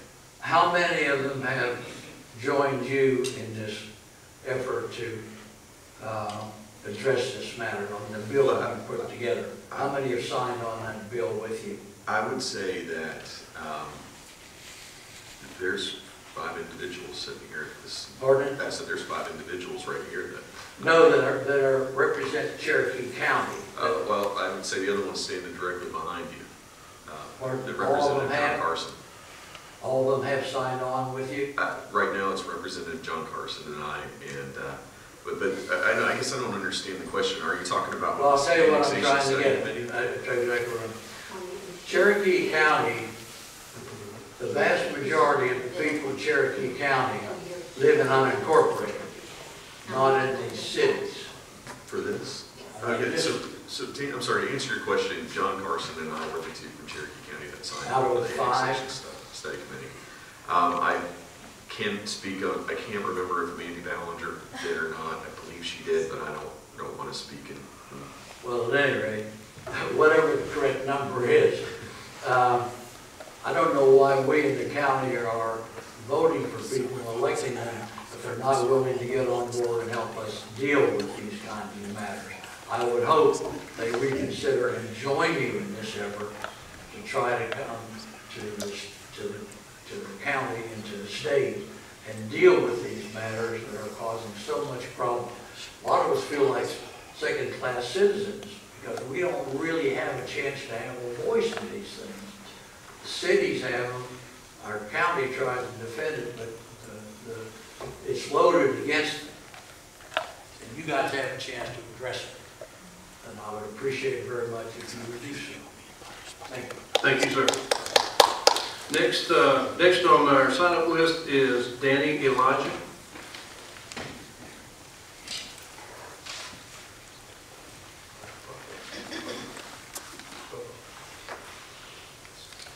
Good evening. Thank y'all for giving me an opportunity to speak. We appreciate the opportunity the sounding board y'all are giving us to address this annexation issue, because it's near and dear to a lot of people, most of the people in Cherokee County concerned about what Holly Springs is doing to their annexation. So thank you. I'll start my comment. I'm just a normal South Georgia country boy. I came to Atlanta several years ago, and I've been a citizen and a taxpayer in Cherokee County for 25 years. That's my only standing. I appreciate the comments that Commissioner Johnson said earlier, because a lot of what he was saying is the sentiments of people who live in Cherokee County, especially the unincorporated part of the county. I'm going to give an example. A lot of things have been talked about tonight, but I'm going to give you all an example of something that happened with the annexation that Holly Springs does. I live on Univetta Road in Cherokee County. The Univetta corridor was under the land use plan, was supposed to be maintain a rural, kind of a rural area down through there. There's a lot of open spaces, there's a lot of fenced areas, there's cows there, people have horses there. It's just kind of a rural part of the county. So in 2017, Holly Springs developer came along, long-time resident of the county, family's pretty influential and all, individual, and he wanted to rezone some property off of Univetta Road for high density. I don't know the exact number of acres, it's plus or minus, I think 64 acres. There were 2 or 3 landowners in there that own property, and they kept joining the fact that he wanted to buy the property. It went to the county, so the county, the zoning he wanted, he was asking for 190 units, okay? And the county turned him down. So they went to Holly Springs and asked to be annexed in. So they came up with this, and like I say, I'm not too smart, but they came up with this bridging concept, which I never heard of before. So from Harmony on the Lakes, which was mentioned earlier, from Harmony on the Lakes, which is quite a few miles to Univetta Road, there's a lot of houses there and individual landowners. Anyway, they bridged from there several miles to come across Univetta Road to incorporate the annex in that piece of property.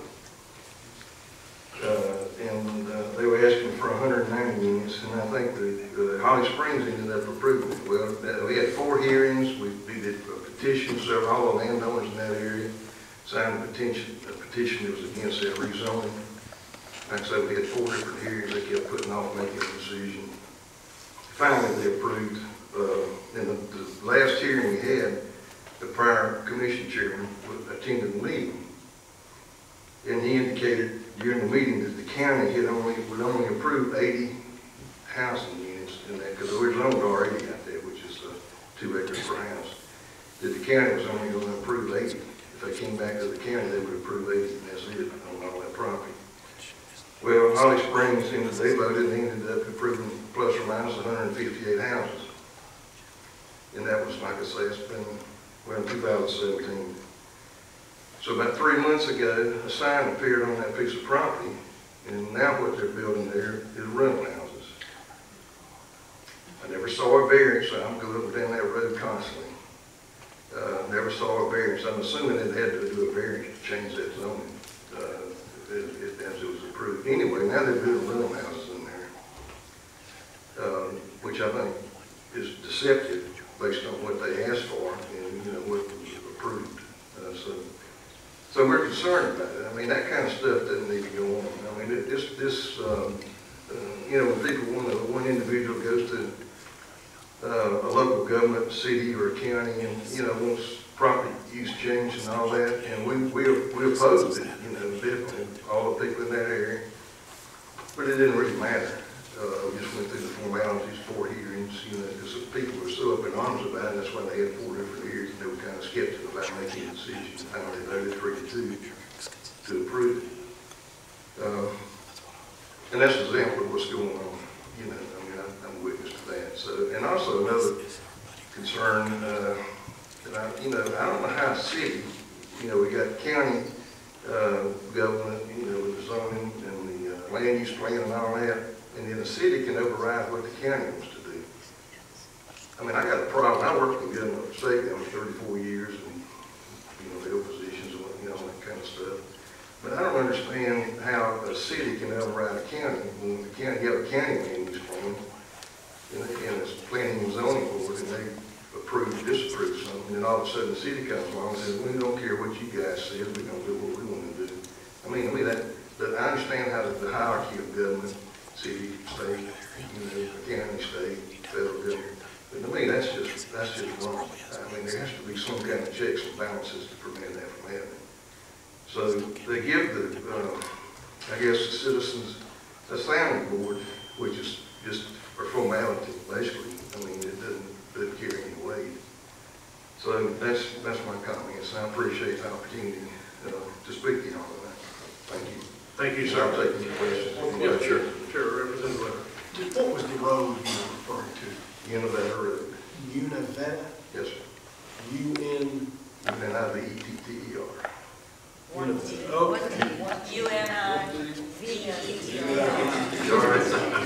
Two T's or one T? He's from the community. I've been there 25 years. I mean, Representative Leonard, I'm driving on the road on the way home. I'll make sure it's So it's a rural area, people want to keep it that way, but obviously that got changed. And then when they turn around and say, well, we just put a sign up now, they're building a rail line. And I know the county's entertaining some kind of, I guess, a process or policies or something dealing with individual real property. I don't know, I mean, that's the development. So what does that mean for our community? I mean, there's a school right next to it, the elementary school right next to it, so the traffic volume, I mean, we talked about all that right now, it's backed up. I mean, they hadn't started building, the building, but they started selling the rental.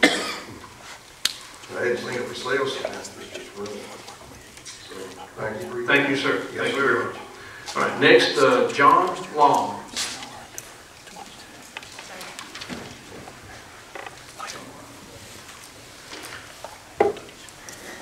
Thank you, Mr. Long. Thank y'all for allowing us to address you and, put some efforts into trying to make this process right.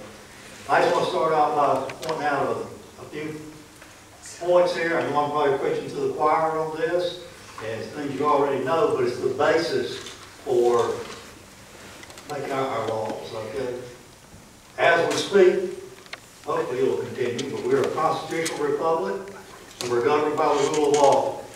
Our zoning laws have been established to ensure the right enjoyment of one's property, as well as allow a property owner the unfettered use of their property as long as it doesn't adversely affect the health, safety, and welfare of the community.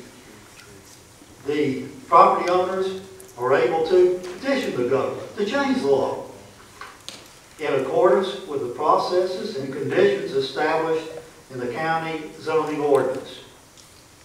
This allows a fair and due process before an impartial and unbiased tribunal to pass judgment on the request. Unincorporated residential areas in the county are more rural, obviously, and low density in character, which you'll heard here this evening. Conversely, residential areas in the cities are urban with higher density housing projects. The heavy burden of proof lies with the applicant in the unincorporated areas and in the city too. Lies with the applicant to change the county zoning ordinance. In other words, to change it from an R80 to an R40 or what have you. However, in an annexation rezoning request, the heavy, if not almost impossible burden of proof lies with the county property owners through their elected official to overturn the city's decision. And if you read the language, or any of you folks are you attorneys, I think gentlemen over here, read it, and you'll see the fine print, the devil's in the details. And the details are, for a fact, it's virtually it would be a monumental task and almost impossible to overturn a decision by the city.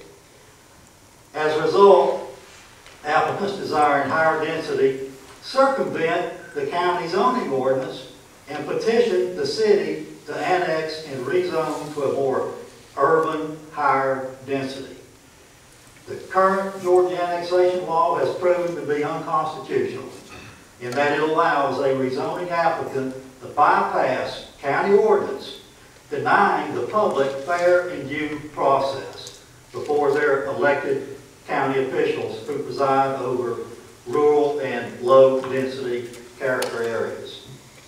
Under this workaround, them going to the cities as opposed to going to the county, this workaround method, the burden of proof shifts from the applicant, which is required by law, is shifted from them, is shifted to the county property owners, and in turn giving the city and applicant the ability to rezone at will, which is obviously unconstitutional, since it denies fair and due process to adjacent county property owners. Simple remedies that I see here is require the applicant to adhere to the county ordinance processes and exhaust all their appeals. As another simple remedy would be to change the 100% annexation option to include all the adjacent property owners.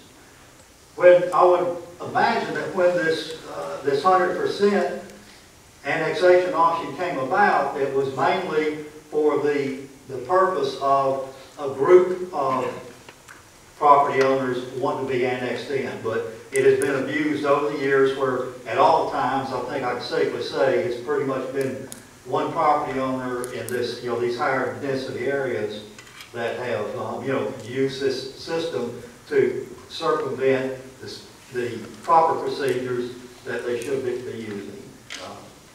So, in addition to that, I would like to submit a comprehensive and legal overhaul of the annexation law. I don't have it prepared at this point here, but I would appreciate if y'all at least take a look at it. And thank you very much. And also, I would like to say that we do have a great bunch of county commissioners, all good folks, and the mayors also. And I want to remind them all that when you point a finger, you got 3 point right back at yourself. Okay, so if they fail to communicate, why they need to look at them themselves. And I have met with them many occasions. I've met with Mayor Miller. I've met with Victor Richard Weatherby. He's not my district. And, we communicate very well. We don't agree on everything, but, we talk, okay? And that's where it begins. And I'd like to offer before them, this evening, is that I'd like to meet jointly with some of the mayors and the commissioner to iron out some of these issues that we're having and to bring this all together. Again, thank you very much. If you have any questions, be glad to answer. Thank you, Mr. Long. I think that's a good suggestion.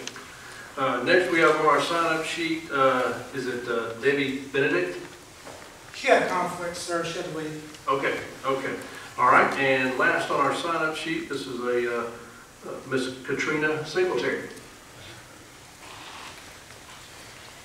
Good evening, my name is Katrina. I live in downtown Woodstock. I would like to start off by saying it's really exciting to be in a room with a lot of people who think Cherokee is as great as I do. So that's really exciting. I'd like to point out that Woodstock has tripled its population since the year 2000, and somehow, through all of the pain of growth, Homes.com just named us the 4th best city to live in. So it's a painful process to grow. There's heartburn involved in all of it, as we all know, but we're doing it okay. The product that we're producing is pretty good here in Cherokee. What I heard tonight was my background. Let me just preface it. My background is in cities. I have a master's degree in public policy. I am a government nerd, and I love cities. I love the process of building them and I really love the transparency process as well. So that's why I want to talk.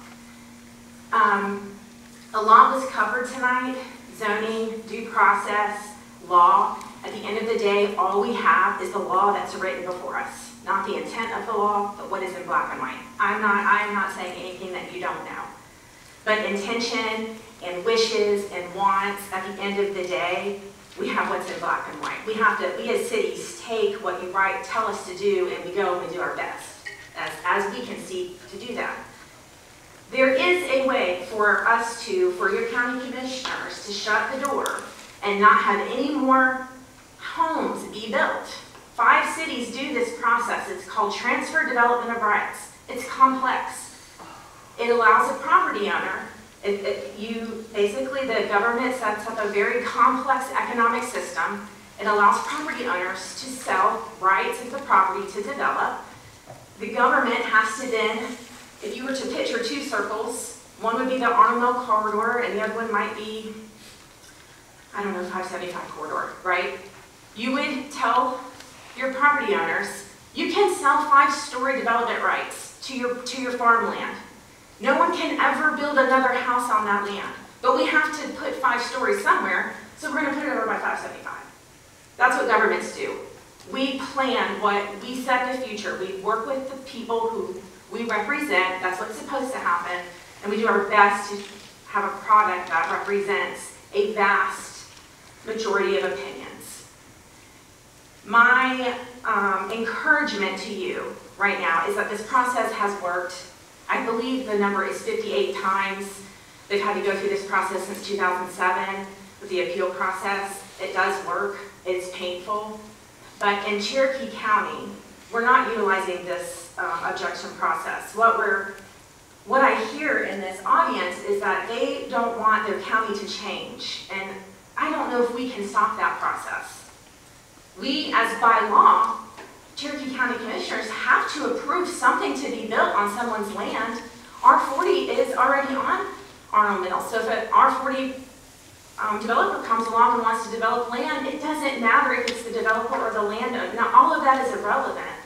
We, by law, have to let them, or they're going to sue us. We're going to waste taxpayer money, and at the end of the day, the homes are going to be built. And the person and me as a taxpayer, I lost money, time, and we get a bad rep from the development community. Again, I'm not telling you anything you don't already know. My encouragement to you would be to keep the main thing the main thing. People like myself are going to take what you write. We're going to talk about it. We're going to stay up late having drinks over it because we're those kind of nerdy people. And we are going to do our best to interpret it, and then we're going to disseminate it with the GMA, and we're going to go around and we're going to try to do our best to represent you. But it's really difficult when we don't keep the main thing the main thing. And the main thing is giving us the ability to object and giving us the ability to build. So I cannot tell someone what to do with their land. It's theirs. If it's theirs generationally, it's still theirs. All of those things are irrelevant. I don't like some of the building that's going on, but that's irrelevant. What is relevant is who I vote into office and their vision for what land use should be. That's very relevant. What's relevant is my representative on my mayor and city council and my county commissioner. So those are the people I go to voice my opinions when I have a negative opinion. But I can't go to that landowner and I can't just stop someone from building on their land. That's the main thing, property rights and the law. And how do we move forward so that we all have a collective vision. So thank you so much. Thank you. All right, that's everyone that I have signed up to speak. We have 90 seconds left before 8 o'clock. Does anybody else want to say anything? Yes, sir. I have a very simple suggestion. Yes, sir. One of the common themes I've heard here tonight is the people that are in the unincorporated areas don't really have a voice other than through their commissioners. Quite honestly, the idea that a 2-person citizen review committee, that's a farce. I think if we could put it into state law, as the lady just said, you have to have what's black and white. Perhaps maybe we should look at making the applicants or the jurisdictions that are requesting the annexation, require them, as Ms. Oliver referred to, require them to referendum not just the immediate adjoining property owners, but the property owners within a minimum 1-mile radius of the annexation proposal. require a 2/3 majority of those property owners to approve the annexation. What gets annexed 2 miles down the road from me to say that that doesn't affect my property? If somebody takes a farm and puts in a 200-unit subdivision, that doesn't affect me 2 miles down the road? That's ludicrous. Wherever. The people need a voice beyond just two people and the attorneys for the city and the county in a closed-up room. We need something that lets us have a voice more so than just the people that we elect to do that for us. That's a very good suggestion, good point. Can I get your name, sir? My name is Jim Lade. I live in the Hickory Flat community. I've lived in Cherokee County for 25 years, both in unincorporated Cherokee County and in the city of Holly Springs. And so I'm very familiar with the Holly Springs land grab, as you can see from the attached map. I've watched it all, especially out in my area of Hickory Flat. And quite honestly, it's disgusting. The traffic patterns that we have now in the Hickory Flat area, where we used to take 30 minutes to go 2 miles, or excuse me, 5 minutes to go 2 miles, now take 30 minutes to go less than 1 mile. Well, thank you. Thank you for your comments. Is any of the committee? Yes, sir. I have a thought, and I'm sure the elected officials in this room know that there's a thing called the Regional Commission. And that commission is tasked with helping local governments do their long-range planning. You need to go back and look at what your long-range plans have been. You meet jointly, you come up with a plan. Are you living within the bounds of those plans? To say that your one city tripled in population or whatever it was a great growth, much more than I assume was even expected. I think that's something that you need to work with, get those updated, but I think that would give you a better idea, and it will give you an opportunity to have open meetings. Once you come up with your plan, let the public hear what your property land use is based on, and I think that would benefit all of the public. Representative Thomas? Thank you. Chairman Johnson, would you mind, just real quick, this letter that was provided by the city of Woodstock, it was a little concerning to me. Can you explain to me real quick exactly how this came about? Sure. In a defensive maneuver, if you want to call it that, two of our commissioners did meet with this developer and asked the developer to consider applying for zoning within the county and staying in unincorporated development. They did suggest to him that while they could make no promises legally, that they would, to the extent they could, look favorably on a development that would be comparable to what they were asking for from the city of Woodstock. It's really not uncommon for that to happen as a defensive mechanism. After all, if it's going to be developed anyway at that rate, at that level of density by the city, then why not just keep it in the county, and then at least that avoids that property being used as a springboard for further development on down Farmer Mill Road. Now that said, it was only 2 of the 5 commissioners. It was not a majority. I actually opposed that, and it was not anywhere near a slam dunk, but it was something that they felt was a constructive approach to at least, if not win the battle, at least try to win the war by stopping the development at that point. So am I hearing you say that you were, I guess 2 commissioners were looking to entertain this because you felt like you couldn't take the dispute resolution process wasn't going to be economical, so instead you decided that the only way to keep another 242 houses from being built on the next property was to eat this? Was that what I'm hearing you say? Substantially, that's right. We know that the dispute resolution process as it stands doesn't really have much in the way of teeth. The most we can ever get out of it is conditions on the rezoning and development that last only 1 year.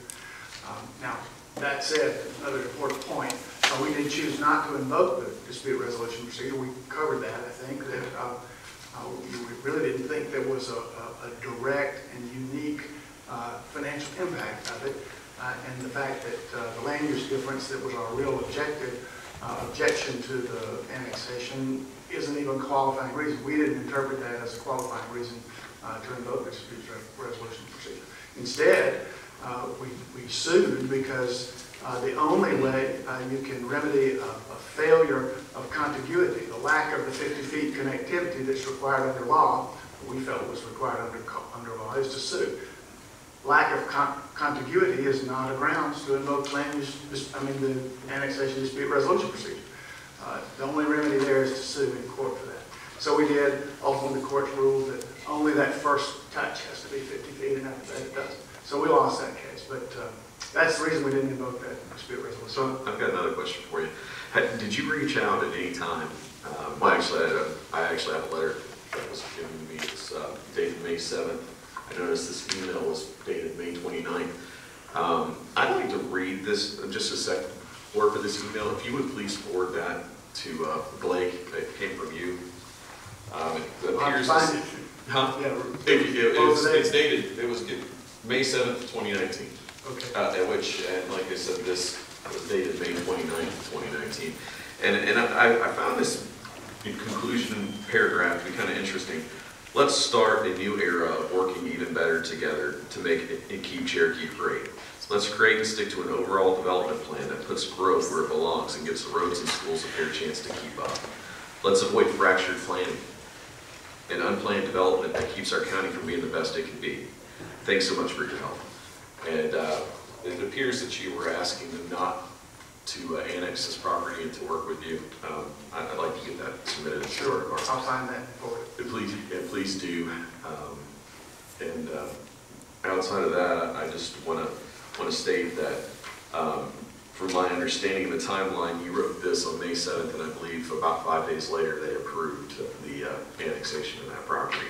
So timeline-wise, it appears to me that what you're saying would be correct, that you felt that you had no other option at that point but to just take what the city of Woodstock had already basically looked at and approved. So anyway, thank you.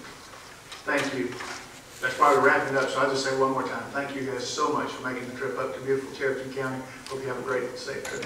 Thank you very much. And if there's no further business on the part of the committee, I'd like the record to reflect that I turned over and recognized Representative Thomas at 8 o'clock. It's now 8:07, so I missed my target of 8 o'clock. But we stand adjourned. Thank you.